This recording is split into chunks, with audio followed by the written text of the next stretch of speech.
Thank you.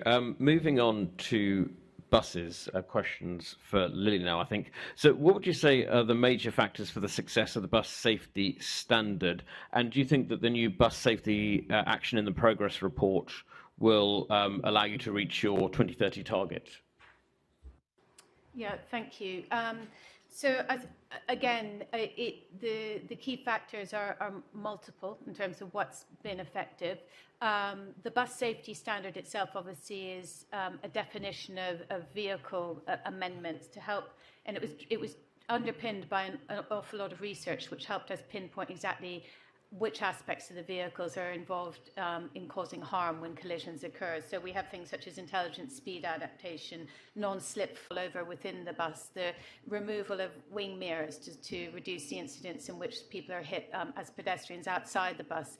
But that's matched, exactly as we're hearing, by training. For example, our Destination Zero training, which has been rolled out to all bus drivers, it's an incredible thing, actually, and we're happy to invite Assembly members to try this at some point, where you have virtual reality training headsets to allow you to experience complex London road networks and understand driving techniques to help mitigate the impact on vulnerable road users. So training has been really important. And then critically working with the bus operators to introduce fatigue management programs and well-being programs to try to tackle every aspect of the way the driver feels when they get in the bus, their understanding of how to drive safely, the ability of that vehicle to be as safe as it possibly can be, and then the adaptation of certain additional technologies like intelligent speed adaptation, which ensures that the buses do actually stay at the speed limit on that road. It's that combination of evidence-driven measures that have led to the improvements and will continue to deliver benefits. And there, obviously, some of those measures, we're looking at about 18% of the bus fleet having those, the full sort of bus safety standard by the end of 2022, and I think that is still pending funding. There's around 525 buses that have it now, and so it depends on the further rollout. All the other measures, such as the training, fatigue management, that does carry on, but certain elements, as I indicated in my answer on funding earlier, such as the ability to roll out intelligent speed adaptation, would slow with reduced funding. So was that 18%? 18%, yeah. So as I understand it, if we by the end of 2022, we would aim to have around 18% of the bus fleet with those measures in place. And would it be your ambition to have 100% of the bus fleet? And when would you ideally well, that like would that take. to happen by? One of the challenges we face is with the with reduced funding, we will be keeping old buses for longer, simply put. So that will slow the transition, but otherwise it would, I'm not going to guess the actual final end date, but it's over and maybe 5 to 6 years would be the normal cycle. So currently, obviously, this is part of broader programs. If you remember, and I'm sure you've talked about our transition to net zero, where we know that with funding, we could transition to electric buses by 2030. That was our ambition. Those new buses would include the measures that we're talking about, but obviously we're now talking about a slower transition.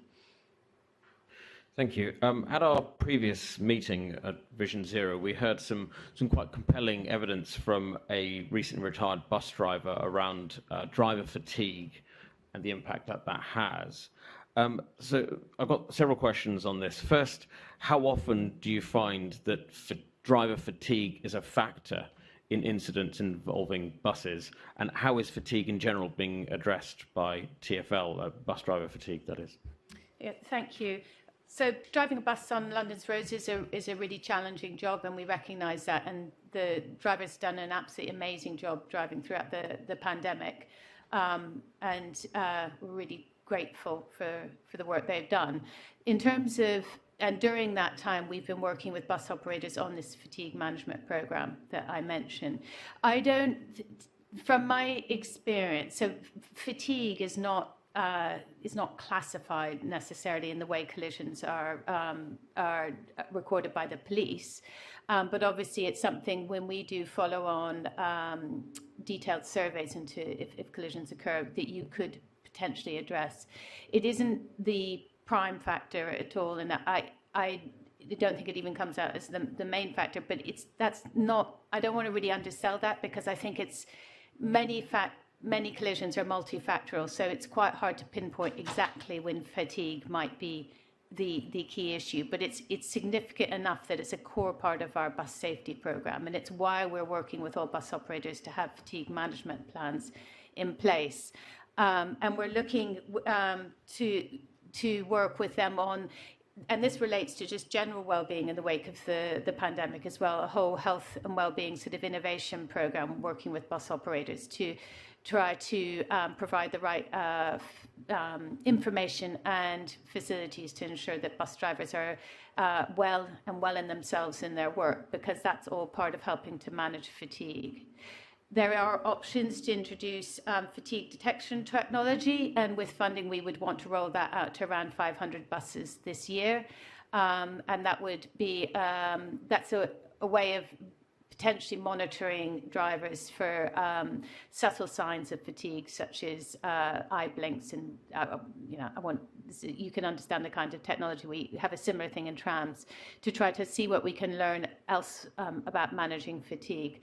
But at its heart, what we really want is to create an open and trusted safety culture. So any driver who turns up at the depot and feels tired or has actually had a terrible night's sleep is able to raise that and is able to have a more open conversation and make sure that they ultimately aren't driving while fatigued.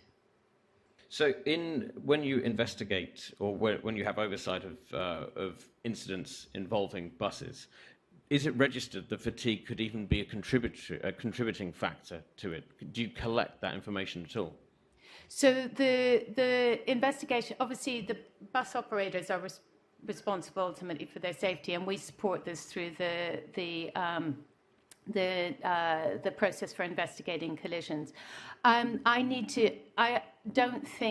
don't know actually exactly the different factors that are precisely recorded, but I know that fatigue can be identified, but I think I'd be better if I wrote to you specifically on that point afterwards. Yes, that'd be helpful. Thank you. So, in your conversations with operators around their management of driver fatigue, do you talk about their rostering, and are you aware of the sort of fatigue indexing practices that operators use to look at the fatigue impact of their driver rosters, and how does that compare with other fatigue indexing done across TfL, for example, tube driver rosters? So. In terms of discussing fatigue and rosters with the bus operators, yes. So just to be really clear of where my role, so I'm the overall Chief Safety Health Environment Officer, and a lot of this work is led through the bus safety management team. So they have the direct relationship with the bus operators. They do talk about rostering. They do talk about best practice in rostering. And we, through my team, do also coordinate a broader fatigue management program across TfL, which shares the information from London Underground, the rail services, and the bus network, so that we are sharing approaches. And we've been introducing and piloting new approaches such as sleep monitoring tools, just even within our own team, so that we can have trusted tools that we can then offer to operators or also across our London Underground network. So trying to share that information across the organisation. Thank you. So, I mean, you've talked a number of sort of fairly high-level initiatives you're working with the industry, but are you checking how this is actually playing out on the ground? Because when I was having this similar sort of line of questioning with the bus driver at our last meeting, she said that fatigue simply isn't recognised by bus operators, and that if she called up prior to a shift to say, I simply am too fatigued to do the shift, she could potentially be facing disciplinary action. So is this actually filtering through to the operational level of bus companies? I would say, and from my position, yes, I understand it is. And I would really want to know from that person exactly which bus company they were talking about, and we would follow it up with them. There is really close dialogue between the bus operations and safety team and operators, and they've been on weekly calls throughout the pandemic to talk about this, and they do talk about fatigue and how it plays out in practice. and I don't recognise the picture that's being described, but I would want to know about it. And so if I don't know exactly which person you're talking about, or which company, but that kind of information should be shared back with us, because we do absolutely hold this in very high concern and high focus, basically. Well, I think the minutes of our previous meeting should be available, so all the information will be there. Okay, and I would suggest there's some actually very concerning evidence that driver gave. My final question around fatigue then, you mentioned that you're working with the freight industry and sharing best practice also on fatigue. Is there any initiatives that they're doing that you think we could borrow and we could use in our bus network? On the freight industry, well, obviously there's a lot of,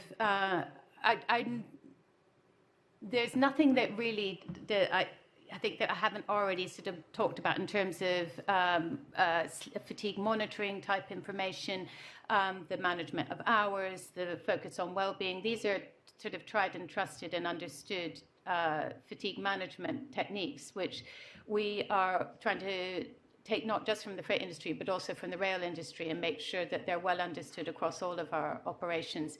But as Will said, the freight industry is innovative in many ways, and we'll continue to work really closely with them to learn any kinds of tools that they might have. It's interesting you mentioned that the rail industry, a lot of the rail rostering practices came up following the 1988 Clapham rail disaster. So, and that is still the gold standard for how you deal with these things. So we've known about these lessons for over 34 years. So what we heard from the bus driver at the previous meeting shows that best practice doesn't seem to be filtering into the bus industry. So I think there's something to really look into. Another question. I would just challenge. We have done extensive research into fatigue at TfL and the bus industry, and that has translated directly into actions that are being put in place, working with bus operators, such as fatigue management plans. And I will look into detail with colleagues at what come out of that evidence, but I would also challenge that there is an awful lot of actions being put into place, and the feedback on those is that they have been well received. So one last question. Who do you liaise with at TfL with the actual bus, in TfL, with the operators in the actual garages who deal with fatigue? So who do I liaise with at TfL, or who do I? Who does TfL liaise with the operators directly into the garages? So we, as an organisation, would liaise at all levels, from the chief executives down to the managers of the garages or the bus, every level, and as well as visiting garages and meeting with people. So I'm not sure I'm going to be very helpful in that. No, that's fine. So basically, you just want to establish you have direct relationships with managers of individual bus depots. Yes, at different levels. Yes, absolutely. Okay, excellent, thank you. My next question is around training. Do you think that training for bus drivers is sufficient, and is it consistent with training that's available for HGV drivers? Thinking particularly of the Safe Urban Driving scheme that is available for HGV drivers. Yeah, so I think I would sort of say I don't know the exact provisions of that Safer Driving scheme, and to be fair, that isn't. I would defer to my sort of the head of the bus operations to do that direct comparison. But we certainly, I would expect it to be so, and also the type of safety training that we put in place and have recommended for bus operators is very consistent and builds on what we learned from the freight industry. So when we helped work with the freight industry to develop the FORS program, which developed that safer urban driving, we then used that very basis to deliver the Destination Zero training, which I was just mentioning. So it's based exactly on the same approach, but actually is sort of gone further than that by being much more impactful and virtual. So we're trying to learn and read across at every stage from the measures that have been put in place for the HGV. I hesitated at the beginning because I wouldn't want to say, top of my head, that exactly every single legal requirement is the same. I actually don't know that, and I would need to check that. But in terms of the ethos and the approach that we recommend, through whether it's the urban driving course or whether it's Destination Zero. They're very similar in approach. Thank you. Thank you, Chair.